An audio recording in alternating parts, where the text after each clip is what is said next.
पढ़ने जा रहे हैं द्विघात समीकरण का हल ज्ञात करना, यानी कि शून्यक और मूल। ये शून्यक और मूल दोनों एक ही होता है। अब देखिए, द्विघात समीकरण का शून्यक पूछे या मूल पूछे, ये दोनों एक ही चीज होता है, दोनों एक ही चीज होता है। और इसको तीन तरह से ज्ञात किया जाता है। एक होता है गुणनखंड विधि द्वारा, गुणनखंड विधि द्वारा। दूसरा होता है द्विघात सूत्र द्वारा, और तीसरा होता है पूर्ण वर्ग विधि द्वारा।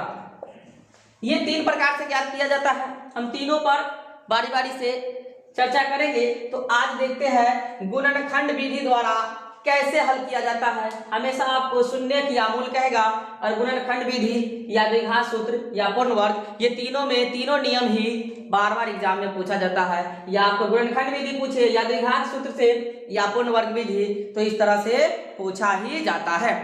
चलिए सवाल देखते हैं। चलिए देखते हैं एक सवाल जैसे इस टाइप का है, आसान से बढ़ते आगे की ओर।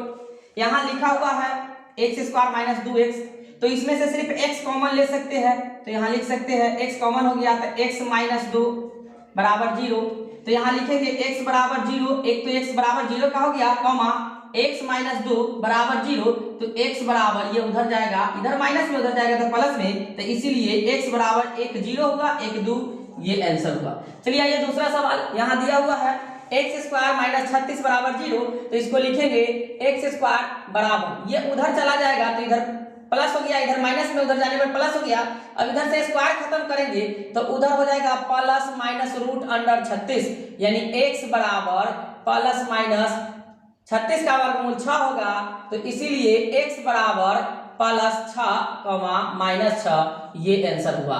एक और सवाल है, यहाँ देखिए इस तरह से सवाल दिया हुआ है y² - 8y + 16 है। तो इस तरह से तीन पद रहेगा। दो पद वाला तो आसान है, इस तरह से बना सकते हैं, लेकिन तीन पद वाला देखिए ये भी बहुत ही आसान है।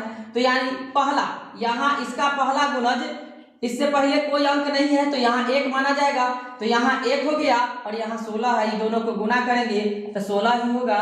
अब इसको गुणनखंड तोड़िएगा तो 4 से टूटेगा तो 4 ही आ गया। इसको गुणनखंड कीजिएगा तो यहाँ 4 4 में टूटा, तो लिखेंगे y² - 4y - 4y और प्लस 16 बराबर 0। अब इसको डायरेक्ट लिख सकते हैं y बराबर, यहाँ पे जो चिन्ह रहे उस चिन्ह को बदल देंगे। अगर माइनस है तो प्लस, प्लस है तो माइनस, तो यहाँ माइनस है तो लिखेंगे प्लस, और इसका गुणज लिखेंगे तो 4 हो गया, कॉमा यहाँ पर जो चिन्ह है चिन्ह बदलना पड़ेगा, तो माइनस है तो लिखेंगे प्लस और 4, और इसके पहले जो गुणज है, अगर अंक नहीं है तो 1 होगा। अगर 1 से अगर भाग दीजिएगा, जो गुणज होगा उससे भाग दिया जाता है, तो इसीलिए y बराबर, अब 1 से किसी भी अंक में भाग देने पर कोई परिवर्तन ना होता है, तो 4 और यहाँ भी 4, तो यही आंसर हो गया। तो इस तरह से बनाया जाता है। कुछ सवाल लिए हैं, इस तरह से सवाल अक्सर लोग देख के घबरा जाते हैं। तो यहाँ सवाल 4 नंबर में 9x² - 3x + x / 4 दिया हुआ है। तो इसको बनाने के लिए यहाँ देखिए 9x² - 3x + 1/4 बराबर 0। अब देखिए यहाँ भिन्न में 1/4 है, जितना है, अब इस यहाँ भिन्न नहीं, यहाँ भिन्न नहीं, यहाँ भिन्न है, तो जितना है उससे सभी में गुना कर दीजिए।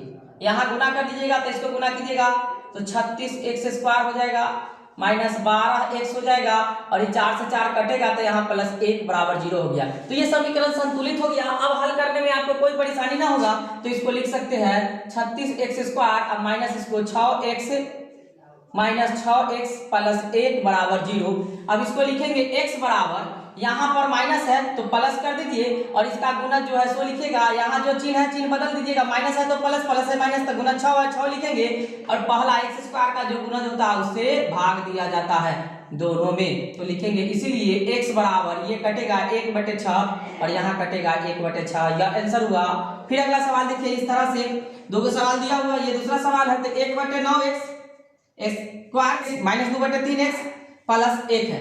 यहाँ फिर एक सवाल दिया हुआ है 1/9x² - 2/3x + 1। अब देखिए इसमें यहाँ 9 है, 3 है, तो सबसे पहले यहाँ देखिए 1/9x² - 2/3x + 1 बराबर 0, इसको ब्रैकेट में बंद करेंगे, और यहाँ भिन्न है यहाँ भी भिन्न है, यहाँ भिन्न नहीं है, तो 9 और 3, 9 3 का लघुत्तम कीजिएगा तो 9 होगा, 9 3 का लघुत्तम 9 होगा, तो ये 9 हुआ। इसी लघुत्तम से इसमें गुना करेंगे तो 9 से इसमें गुना होगा, तो इसको गुना कीजिएगा तो x स्क्वायर हो जाएगा, और इसको गुना कीजिएगा तो 3 से कटेगा, 3 दिया 9, तो 3 गुना 6, तो यहाँ 6x अब प्लस 9 को 1 से गुना करने पर 9 बराबर 0। तो देखिए समीकरण को पहले संतुलित कीजिए, उसके बाद बनाइएगा, कहीं प्रॉब्लम नहीं होगा। अब इसको लिख सकते हैं x स्क्वायर माइनस 3x अब प्लस 9 बराबर 0।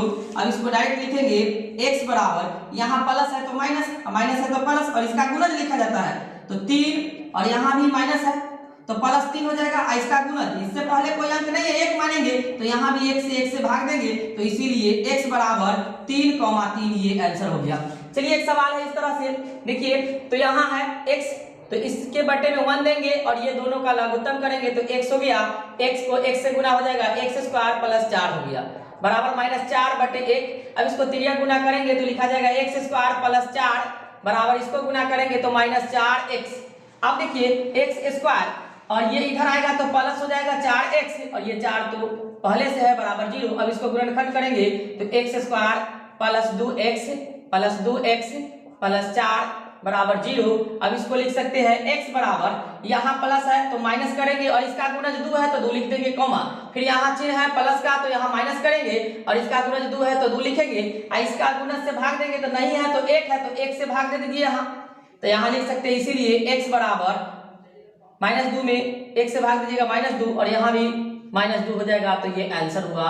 अब आइए इस तरह से रूट वाला सवाल में हमारे बार परेशानी होते रहता है, तो देखिए कुछ नहीं करेंगे, इसको बहुत ही आसान तरीका से हल करेंगे। तो इसको इससे पहले 1 है तो लिखेंगे 1 गुणे, यहाँ 3 है तो 3, तो ये 3। अब ये दोनों को गुना कर दिए, अब इसको 2 भागों में बांटेंगे, यानी कि 3 को √3 में बांट सकते हैं तो √3 हुआ, तो इसको लिख सकते हैं y square plus √3y plus √3y plus 3 बराबर 0। अब इसको लिखेंगे y बराबर, यहाँ चिन्ह बदलना है, प्लस है तो माइनस, और यहाँ √3 हो गया, कॉमा यहाँ प्लस है तो माइनस, इसका गुणज √3 है तो √3, और यहाँ इसका गुणज हो गया 1 तो 1 से भाग देंगे, यहाँ लिख सकते हैं इसीलिए y बराबर -√3 ये आंसर हुआ। तो इस तरह से बनाया जाता है। इस तरह के सवाल में आपको कहीं भी प्रॉब्लम हो, जिस भी बुक से आप लोग बनाते होइएगा, बुक का नाम, सवाल, चैप्टर नंबर और सवाल नंबर कमेंट कीजिएगा, उस पर वीडियो बनाकर अपलोड कर दिया जाएगा। और